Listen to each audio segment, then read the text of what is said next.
Let's look at another model of leadership known as transformational leadership. Transformational leadership is this idea that leaders can transform followers. So transformational leadership as a leadership style can be defined as interacting with followers to transform them to have increased motivation and morality.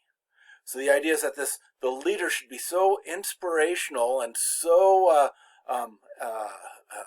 excellent that the leader should make the follower more motivated to work and to get things done, but should also cause them to be a more moral person. Now, in the transformational leadership literature, this type of leadership is often contrasted with transactional leadership. That's rewarding follower behaviors or goal achievement. So when a follower does a really good job, you give them a promotion, or you give them recognition, or you give them a better salary.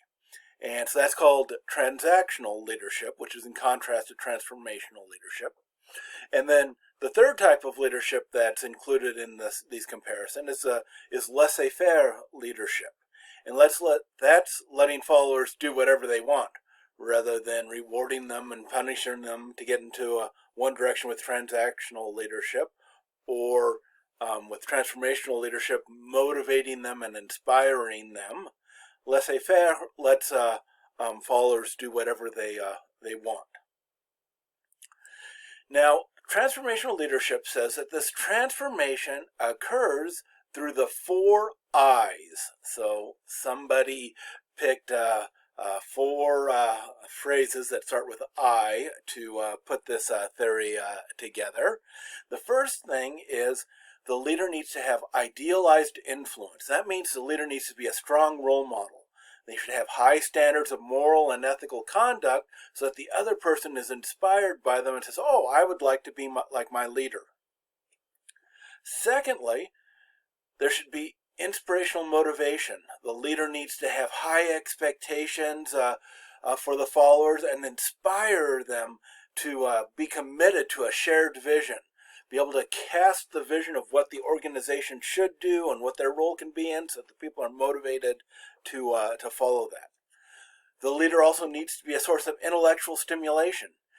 He or she needs to be really smart to get people to really think about things. They need to stimulate followers to be creative and innovative. And they need to develop innovative ways with dealing with organizational issues.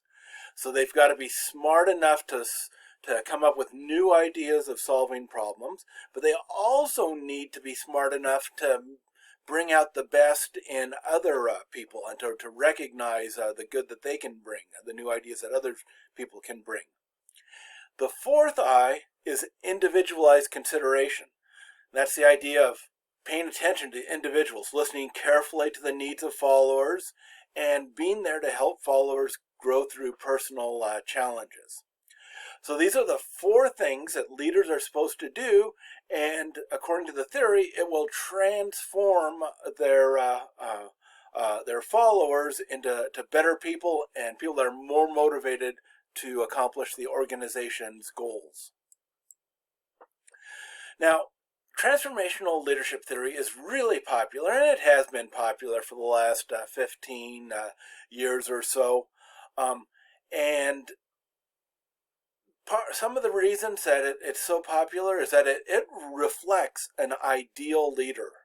This is what, if you're a leader, you probably want to have those 4 I's. You want to be viewed as someone who has a wonderful positive influence on people's lives and viewed as a role model and inspirational and brilliant and just an all-around great person. So this idealized leader, that's something really good, and we should all aspire to be that idealized leader. Another strength of transformational leadership is that it emphasizes the needs and the emotions of the followers. It's not just focusing on getting the work done or making the leader look better. It's helping the leader really do good to the people that are under his or her authority. And in this sense, it reflects Christ's command to love and serve one another, because a transformational leader will really be doing good to other people.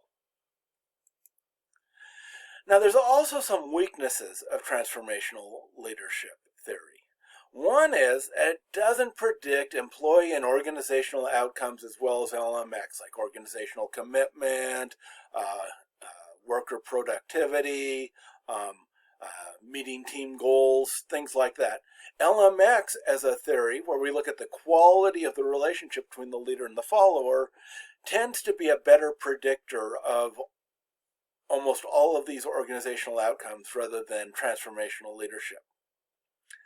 Second issue is that transformational and transactional leadership in real life are highly correlated. They're not in contrast to each other. They overlap an awful lot.